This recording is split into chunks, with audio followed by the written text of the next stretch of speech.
wabarakatuh. Kembali lagi bersama kami di ruang 360 derajat mahasiswa. Bersama saya Siti Fitriani, presenter 360 derajat mahasiswa yang akan memandu jalannya diskusi kali ini. Pada kesempatan kali ini kita akan membahas mengenai pembentukan Komisi Pemilihan Umum Mahasiswa atau KPUM untuk Pemira di tahun 2024. Pertanyaan yang muncul adalah apakah KPUM di tahun 2024 ini sudah terbentuk atau belum? Selain itu juga kita akan membahas mengenai syarat-syarat apa saja untuk menjadi anggota KPUM dan isu berkembangnya mengenai dugaan cacat administrasi dalam proses pembentukannya. Untuk itu kita hadirkan narasumber yang sangat luar biasa, yaitu Kak Edwin Aldrin T, selaku KPUM dan juga sekaligus Ketua KPUM sebelumnya. Selamat siang Kak. Terima kasih sudah menyempatkan waktunya untuk hadir di ruang 360 derajat ini untuk membahas topik yang sangat luar biasa tentunya. Baik, kita mulai sesi diskusinya. Kak, jadi gini, apakah KPUM di tahun 2024 ini sudah terbentuk atau belum? Dan jikalau belum terbentuk, kapan rencananya akan dibentuk? Baik, untuk perihal dibentuk dan belum dibentuknya sebetulnya bukan tugas saya lagi gitu ya untuk mengadakan oprek gitu, karena bukan tupoksi saya juga. Sebetulnya itu lebih di DPR sama BEM harusnya gitu ya. Dan saya pun tidak tahu menahu gitu perihal oprek kepengurusan yang sekarang. Jadi harusnya yang menjawab pertanyaan ini itu bukan dari KPUM, tetapi dari BEM sama DPR harusnya. Jadi KPUM ini memang belum terbentuk ya sampai saat ini? Memang belum sampai saat ini gitu ya. Oke, baik. Lalu tanggapan dari Bang Edwin sendiri mengenai belum terbentuknya dan sampai saat ini tuh belum ada gitu kejelasan KPUM ini seperti apa? Tanggapan saya sebagai pengusaha sebelumnya sedikit kecewa gitu, dikarenakan sampai saat ini belum dibentuk, mengingat ajaran angkatan yang baru akan segera masuk gitu. Itu sangat benar-benar terlambat gitu ya pembentukan pengusaha KPUM yang baru gitu. Entah faktor apa gitu yang membuat kepengurusan KPUM tahun 2024 ini sampai sekarang, karena kejelasannya pun memang tidak ada gitu. Oke, baik. Oke, lalu apakah pihak DPM dan BEM berkoordinasi nih dengan kakak sendiri mengenai pembentukan KPUM di tahun ini? Kalau dari segi komunikasi ataupun koordinasi tidak ada sebetulnya, karena tidak diwajibkan juga. Tapi saya pun menanyakan hal tersebut gitu, mengapa sampai saat ini belum dibentuk-bentuk gitu. Jadi sampai saat ini juga belum ada koordinasi ataupun informasi apa-apa mengenai KPUM ini? Belum ada. Hingga detik-detik ini pun memang belum ada kejelasan mengenai KPUM. Baik, selanjutnya nih Kak, apakah ada perbedaan mengenai pembentukan KPUM di tahun lalu dan di tahun sekarang? Dan apa saja syarat untuk menjadi anggota KPUM itu? Baik, untuk pembentukan yang tahun saja gitu ya sebelumnya gitu. Itu kan diatur di dalam undang-undang suksesi lembaga kemahasiswaan gitu ya, yang dirancang oleh DPM gitu. Dalam aturan yang tahun kemarin untuk syarat-syarat pencalonan sebagai kepengurusan KPUM, yang pertama surat bebas tugas, yang kedua adanya surat rekomendasi dari HMJ. Setahu saya cuma itu aja gitu untuk persyaratannya.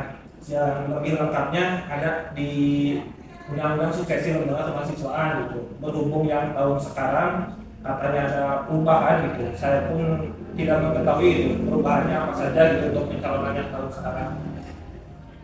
Oh baik, menanggapi yang undang-undang itu mungkin undang-undang KBM UNP, ya. gitu.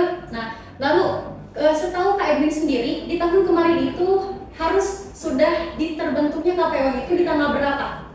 Untuk tanggal pastinya itu tidak ada, cuman setelah laporan pertanggungjawaban itu harusnya sudah terbentuk lagi gitu. Tapi sampai saat ini belum ada. Oke baik, kalau boleh bertanya nih Kak, kendala dan hambatan apa sih yang kakak alami saat kakak menjabat sebagai ketua KPUM khususnya pada tahun kemarin gitu? Untuk kendala sebetulnya cukup banyak gitu ya yang saya hadapi. Pertama dari segi anggaran, kedua keaktifan anggota gitu ya, sangat kurang gitu. Tapi yang paling benar-benar krusialnya itu yang saya hadapi itu pertama dari segi anggaran, yang kedua dari fasilitas juga sedikit sulit yang saya alami gitu ya. Sempat terjadi penundaan gitu ya, pemira pada waktu itu ditunda selama 1 hari dikarenakan akses yang kita miliki waktu tahun kemarin memang benar-benar terhambat gitu, dimulai dari mekanisme pencoblosan yang belum siap, terus dana yang belum turun. Oke, jadi ada kendala-kendala dan hambatan yang dialami ya di tahun kemarin, mengingat bahwasannya KPUM ini terbentuknya itu waktunya sangat terbatas gitu, betul. Selanjutnya nih Kak, menurut kakak sendiri gitu ya, dari adanya keterlambatan ini paling lambat itu kapan gitu Kak harus sudah adanya KPUM? Mengingat bahwasannya mendengar tadi hambatan dan kendala banyaknya gitu dari KPUM yang kakak pernah alami, dan sekarang terulang lagi gitu keterlambatannya itu, menurut kakak? Efektifnya itu anggota yang baru itu harus sudah terbentuk tuh minimal 2 bulan setelah laporan tanggung jawaban angkatan sebelumnya. Jadi memang harus secepatnya gitu ya dibentuk, berhubung waktu yang sangat singkat juga gitu ya antara pengurusan yang tahun kemarin sama yang tahun yang sekarang. Terakhir nih Kak, ada isu yang berkembang bahwasannya pembentukan KPUM disinyalir mengalami cacat administrasi. Nah, lalu bagaimana sih tanggapan dari KPUM sendiri, khususnya kakak, ketua KPUM sebelumnya, mengenai hal ini? Baik, untuk perihal cacat administrasi sebetulnya tidak bisa digambarkan secara spesifikasi gitu. Karena kan bentuk dari transparansinya saja tidak ada gitu ya dari pihak yang menyelenggarakan open recruitment. Jadi terkait isu tersebut harusnya bisa dijawab gitu ya oleh yang bersangkutan, terutama DPM sama BEM. Oke, baik. Memang oprek dari KPUM ini memang tidak terlalu terdengar dengan gamblang gitu ya, tidak terlalu terdengar dengan kita semua mahasiswa tidak terlalu mengetahui hal itu. Kurang informasi juga gitu ya. Baik, selanjutnya saya ingin bertanya mengenai harapan apa dari KMI sendiri mengenai pembentukan KPUM ini, dan mungkin yang ingin disampaikan untuk DPM dan juga BEM.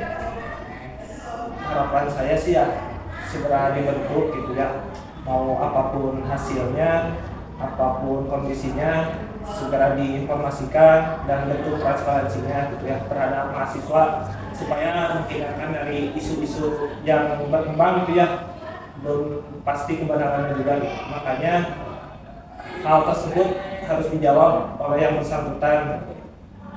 Ditunggu pokoknya jawaban dari BEM sama DPM gitu, karena bukan tupoksi saya gitu untuk menjawab pertanyaan tersebut.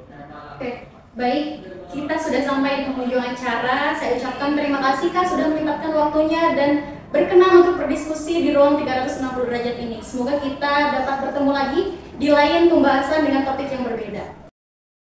Jadi bisa disimpulkan bahwasannya pembentukan KPUM di tahun 2024 ini masih belum ada kejelasan. Oleh karena itu diperlukan transparansi dari pihak penyelenggara untuk setiap proses yang dilakukan dalam pembentukan KPUM ini untuk terselenggaranya pemira tahun 2024 ini sebagaimana mestinya. Baik, saya Siti Fitriani pamit undur diri pada diskusi kali ini. Jangan lupa untuk terus saksikan 360 derajat mahasiswa, satu tulisan sejuta perubahan.